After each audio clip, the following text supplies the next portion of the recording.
ini tidak dapat diterima. Ya kalau tidak diterima dihindari. Ya, saya sampai sekarang nggak berani tuh olahraga nyelam, terjun payung gitu.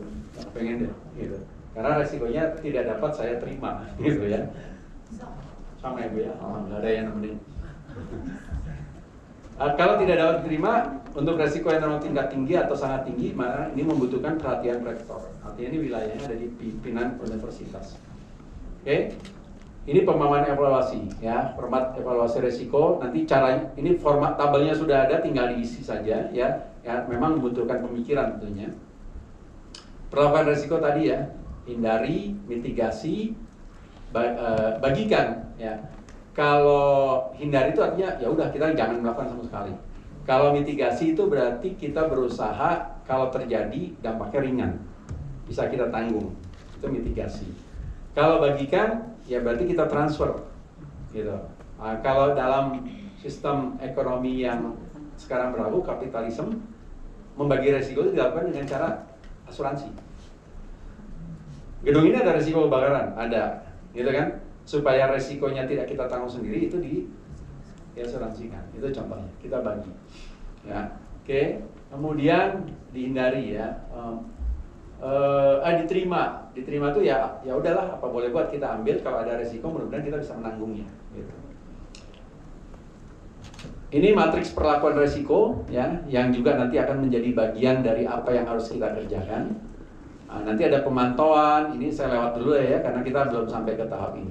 Nah, saya ingin singgung sedikit apa yang insya Allah sebenarnya sudah kita lakukan di 2024 dalam ketika nyusun RKT 2025 ya. Nah, tapi nanti ini akan menjadi keseharian Bapak Ibu ketika menyusun RKT. Yaitu kita coba lihat ya, bandingkan mana sih yang namanya penganggaran dengan secara konvensional seperti yang kita lakukan selama ini dengan yang namanya risk budgeting. Kalau penganggaran secara konvensional, kita berangkat dari sini, enggak? Ada rencana strategis kementerian, ada rencana strategis di Jandikti, ada perjanjian kerja UPI dengan PTNBH. Kalau kita bikin rencana kan itu dulu, ya enggak? Setiap kegiatan yang mau kita lakukan itu kan mengacunya ke situ. Oke, kemudian ini semua dituangkan di Rensra UPI yang mencakup 5 kebijakan. Dari Rensra kita turunkan jadi program, betul nggak? Ya, program kita turunkan jadi indikator kinerja, gitu. Lalu target kita apa? Ya, misalnya Bu Yani pernah di kemahasiswaan, pasti ada target dong berapa jumlah mahasiswa yang menerima penghargaan ini dan itu, gitu kan? Ya, oke. Kemudian dari target ini maka lahirlah yang namanya kegiatan, ya UUD, ujung-ujungnya duit, gitu kan? Maka muncul anggaran kita nih, RKT kita. Ini adalah konvensional budgeting. Kalau risk based budgeting seperti apa? Tahapan ini tetap ada, tapi ketika kita bicara tentang target, ini ada hal dulu yang kita lakukan. Analisis, kemungkinan target tidak tercapai, kenapa? Gitu. Jadi tidak hanya sekedar bikin target, tapi kita mikirin apa saja yang bisa menyebabkan target itu tidak tercapai. Berarti kita bicara tentang peristiwa resiko. Gitu. Ya. Oke, kemudian hasilnya dari analisis kita itu adalah daftar pemicu, daftar penyebab sehingga target tidak tercapai. Nah, daftar ini nanti harus dipikirin kan, analisis pemicunya apa? Sumbernya. Tadi tuh, sumber kita telat bangun, lupa pasang alarm, gitu kan? Itu sumbernya, contohnya. Nah, di kegiatan kita apa nih yang bisa memicu adanya peristiwa resiko, ya? Lalu kita evaluasi hasil analisis pemicunya, ya. Kemudian dari sini kita bandingkan dengan tadi kapasitas resiko kita, selera resiko kita, toleransi resiko kita, dan kriteria resiko yang kita tetapkan. Ya. Baru kemudian dari sini kita buat rencana perlakuan supaya hal yang tidak kita inginkan tidak terjadi. Gitu. Jadi harus dipikirkan sehingga baru dari situ muncul kegiatan. Jadi dalam kegiatan itu sudah memuat apa sih yang harus dilakukan agar kegiatan bisa berjalan, target tercapai. Jadi tidak melulu hanya bicara tentang kegiatan, tapi kita tidak mempertimbangkan faktor-faktor resiko. Gitu. Nah, itulah yang disebut dengan risk budgeting. Bapak Ibu, dengan segala keterbatasan waktu, saya pikir sebagai pengantar itu yang bisa saya sampaikan. Intinya saya mau sampaikan begini, yang pertama, manajemen risiko adalah sudah menjadi suatu keharusan. Karena peraturannya jelas, di level UPI peraturannya sudah ada, tinggal dilakukan, tinggal dilaksanakan. Yang kedua, saya paham dalam waktu singkat, manajemen risiko itu suka tidak kelihatan manfaatnya. Tetapi insya Allah dalam jangka panjang, kalau kita lakukan, pasti ada manfaatnya. Karena sebenarnya dalam keseharian, sebenarnya kita sudah melakukan manajemen risiko. Dalam semua aspek kehidupan, seperti yang tadi disampaikan oleh Pak WR gitu ya, tapi mungkin itu di alam bawah sadar. Sekarang kita akan melakukan itu secara formil, itulah yang disebut dengan manajemen risiko. Demikian Bapak Ibu, kalau mungkin masih ada waktu tanya jawab atau gimana ini? Cukup? Oke. Baik, atas kalau masih banyak kekurangan, saya mohon maaf. Oh, Pak Dadang. Izin Budang, mengapa? Silakan. Baik, terima kasih Pak Dr. Budi, Pak narasumber. Assalamualaikum warahmatullahi wabarakatuh. Saya Dadang Hidayat, Kasih Administrasi Umum dari Balai Bahasa, Pak. Sebelum melangkah lebih jauh, mungkin nanti kita berworkshop, belajar menganalisis atau mengelola risiko, termasuk membuat analisa kertas kerja dari risiko kita. Karena saya awam nih gitu ya, dari standar teori atau apa gitu, sudah terus males baca Pak udah sih. Saya ingin menarik kembali ke pengertian dasarnya gitu ya, supaya lebih paham, supaya lebih yakin nanti untuk melaksanakan. Seperti pernah disampaikan pada workshop pertama gitu Pak, disampaikan Pak Budi, Pak Dr. Tony juga gitu. Memang ada kaitan dengan perubahan, segala sesuatu berubah. Memang hidup ini penuh ketidakpastian.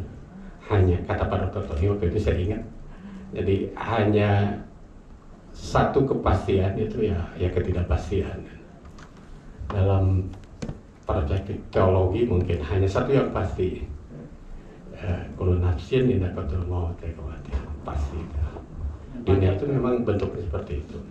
Ada risiko yang memang segala satu risiko yang harus dihadapi gitu. Nah, untuk keyakinan, risiko itu kenapa harus dikelola? Supaya dihilangkan, dihindari, memberi dampak sebaik-baiknya bagi kita atau bagi keyakinan gitu ya. Keniscayaan risiko itu gitu. Pertama. Kemudian ada bahasa-bahasa di keseharian kita. Kalau mau untungnya besar, kita juga harus menerima risiko besar ya Pak. Ya kalau kita tidak mau untung kecil, ya risikonya juga masih kecil gitu. Jadi ada korelasi antara risiko yang dihadapi dengan keuntungan yang kita terima. Itu bagaimana gitu ya. Dalam keseharian kita ada bahasa-bahasa seperti itu. Kemudian yang terakhir mungkin saya ingin ke kantor datang awal waktu Pak. Jadi saya melakukan bangun pagi hari. Saya memeriksa kendaraan secara baik. Saya mentaati peraturan lalu lintas di jalan untuk sampai ke kantor dengan selamat dan waktu. Ketika di Setiabudi ada truk besar Pak, blong remnya, menubruk kita. Saya melakukan sudah terbaik, tapi tidak sampai malah terjadi kecelakaan. Itu bagaimana Pak? Terima kasih. Assalamualaikum warahmatullahi wabarakatuh.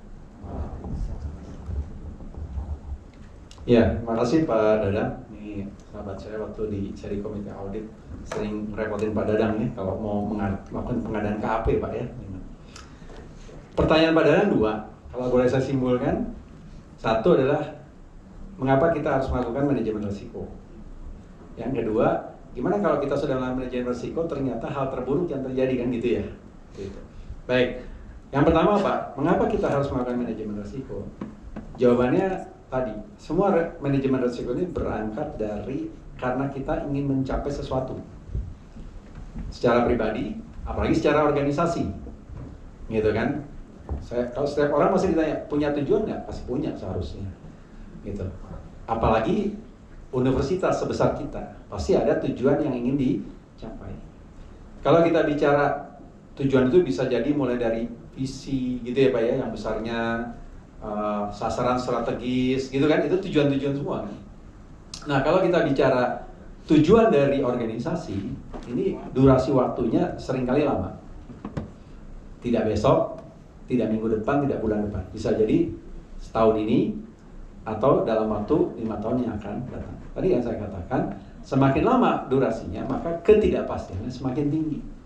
Kalau ketidakpastiannya semakin tinggi, maka resikonya semakin tinggi. Nah, karena kita tidak ingin kemudian apa yang menjadi tujuan tidak tercapai, maka setiap kemungkinan atau penyebab bahwa tujuan itu tidak tercapai itu harus kita antisipasi. Itulah sebenarnya yang disebut dengan manajemen risiko. Gitu Pak. Jadi kenapa kita harus melakukan manajemen risiko adalah untuk memastikan opini mencapai tujuan. Gitu. Dengan berbagai bentuknya. Ya tentu nanti akan dioperasionalisasikan, gitu kan. Makanya semua tujuan itu tadi kita ngacunya pada Renstra aja deh, karena semua unit pasti akan terikat dengan Renstra tadi. Gitu. Baik. Pertanyaan kedua, gimana kalau kita sudah melakukan, tapi ternyata ada hal di luar itu? Ya, kembali Pak,